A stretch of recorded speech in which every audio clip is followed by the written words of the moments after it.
Hey there, everybody, it's me, your buddy Dave from thedarkstuff.com and the Dark Stuff channel on YouTube. I am here with my review of the new Ace Frehley record, 10,000 Volts. It's the first record released by anyone affiliated with Kiss since the band officially called it quits and turned themselves into avatars in December of 2023.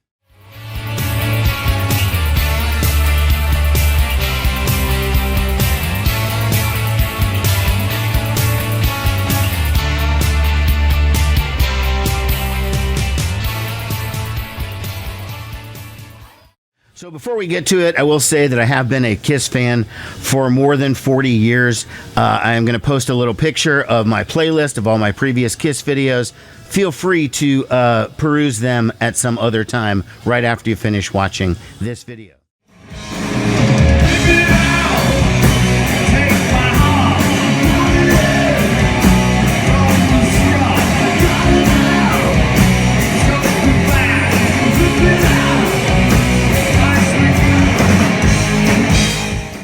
Disclosure, I'm also a big Ace Frehley fan, so take all of that information with you as you will, because I feel like I'm going to be giving you an objective review of the new album from a fan, but somebody who is not like a fanboy.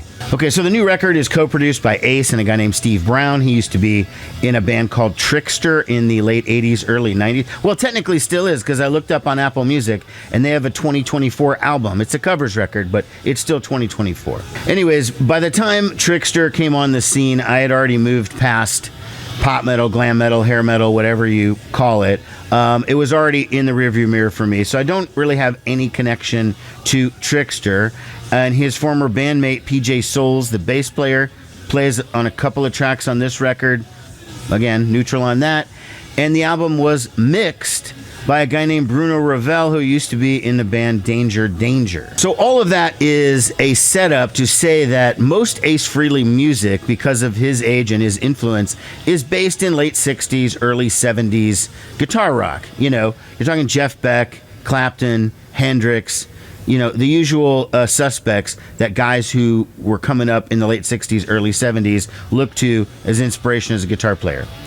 And his music has always been rooted in that stuff, no matter when he's making it, whether it was in the 80s or whether it was in the 2000s with some of his solo albums after he left Kiss the second time. So 10,000 Volts is more modern in the sense that this isn't really based in late 60s, early 70s. This sounds much more based in late 80s and very, very early 90s. So it is newer, but it's not really, new. So when I'm listening to it, it's almost impossible for me to not understand, that those guys were involved in the record, right? It's impossible to kind of unknow who the producer is. And maybe that is affecting my view on the record. Maybe not. I don't know. The general consensus does seem to be that people are into the album. Even people who have been skeptical of Ace's work outside of Kiss seem to be very receptive to this new album. I don't know if I should take that as a signal or something, but that's the vibe that I've been getting in the few interviews or reviews that I did watch or read before I decided to stop. Let's talk about the record itself. The gatefold.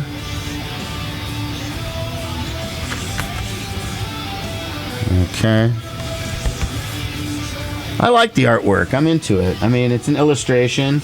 Here's the hype sticker, and it says here that I got the Indie Store Splatter vinyl variant. Here is the record itself.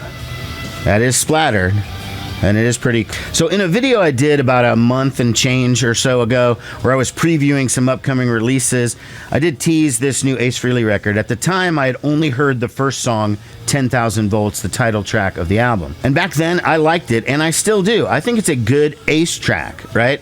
It's very well produced. It sounds very vibrant. It's a decent rocker. It sounds like Ace, right?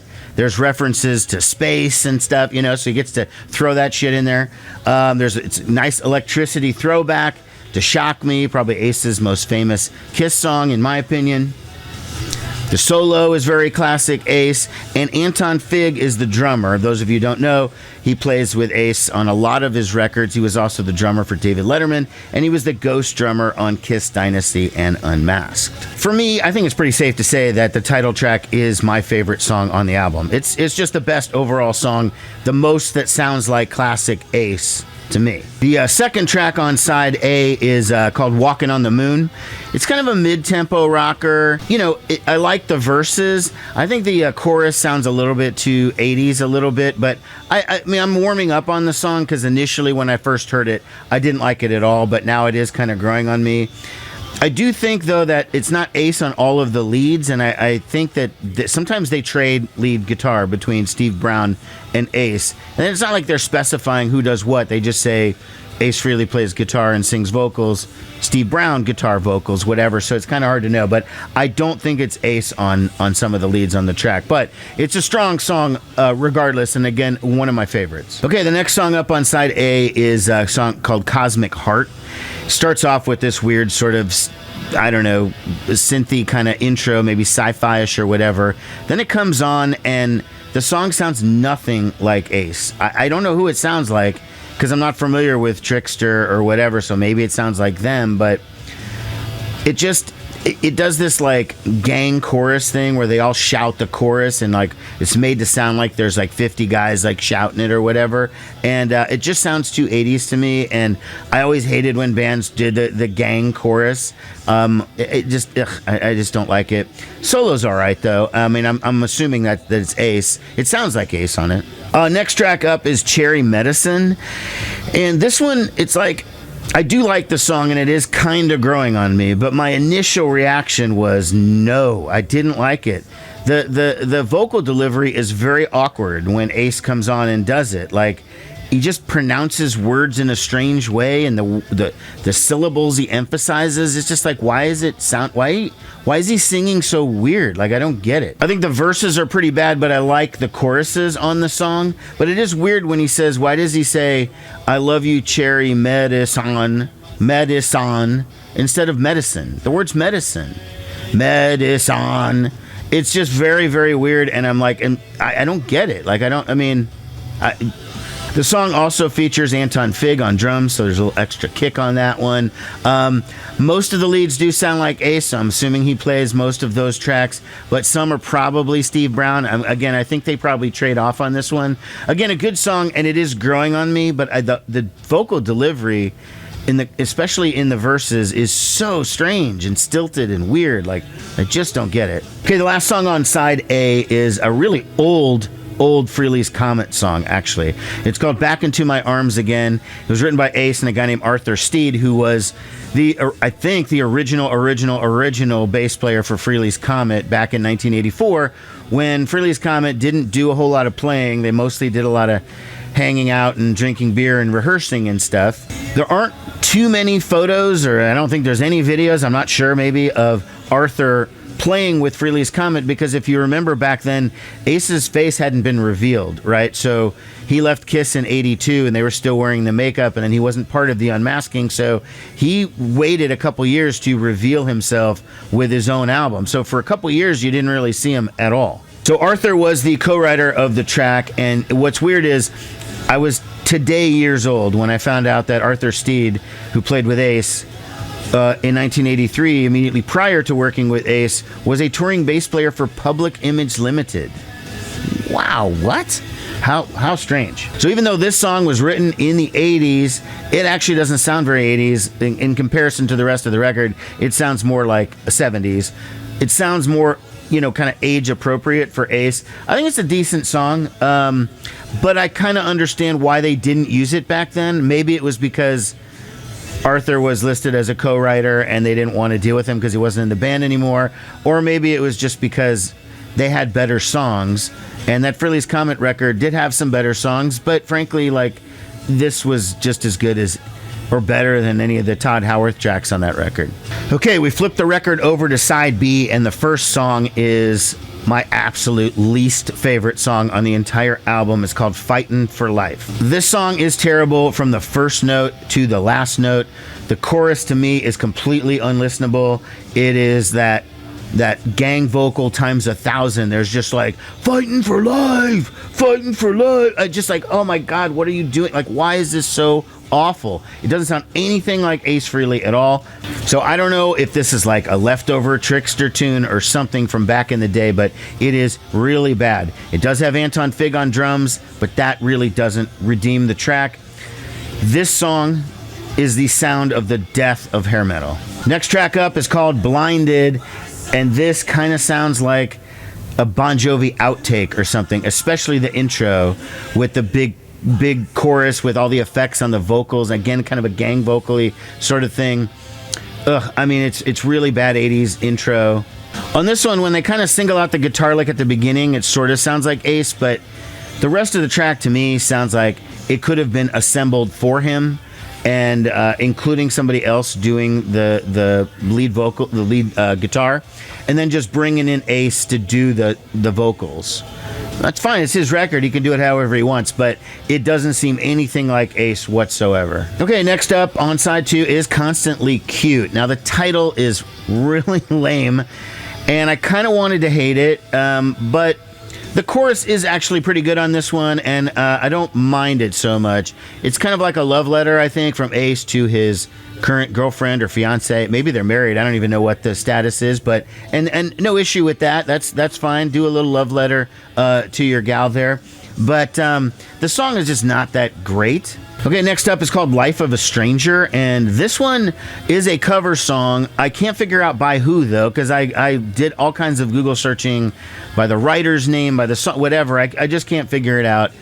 It's kind of a slow to mid-tempo song. It's a decent tune. I mean, the only thing that makes this tune sound like an Ace Frehley song is Ace's voice himself, itself, because it just doesn't. There's all these keyboards, and it doesn't sound like Ace on the guitar. It sounds like kind of weak AOR music with just Ace singing on it. I mean, it's not terrible or anything, but I don't know. Doesn't do much for me. Okay, then next up is Up in the Sky. This is a pretty cool one. I like this one. Kind of reminded me of Ace's stuff from the Frehley's Comet era, right?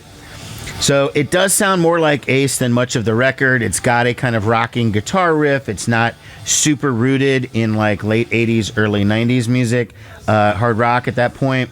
So I think it's actually pretty good. I mean, one thing I will say about a lot of these tunes is they have like very distinct verse, bridge, chorus that sometimes don't sound like they were all written together but placed together. This one, Up in the Sky, good example of it, but it really is like that in a lot of songs. It's very, very similar structure in the sense that they do have the verse, the bridge, the chorus, and usually in all of these tunes you can pick out one section that you like, oh, I like the bridge on that one, but I don't like the rest of it. Oh, I like the chorus on this one, but I don't like the rest of it, etc. You know, this song, Up in the Sky, it's okay, but it's kind of like along those same lines. Okay, and the closing song, as with almost every Ace record, is an instrumental. This one's called Stratosphere, so they're losing the fractured theme that he's been doing since his 78 solo album. I'm totally cool with that. It's a decent piece, you know. Again, I don't really have too much of a commentary on it. I do like the consistency of closing on an instrumental, and so it makes it feel like a classic Ace record. Overall, if I were rating it on a scale of 1 to 10, I'd give this album a solid 5.5 or 6. Anyways, as with any of these records, I would invite you to judge for yourself. Feel free, stream the record.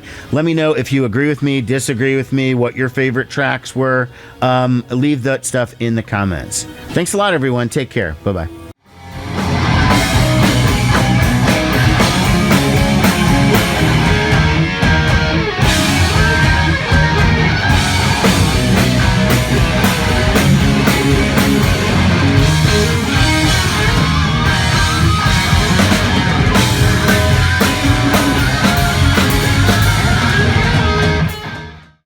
So, you have a MySpace page or something?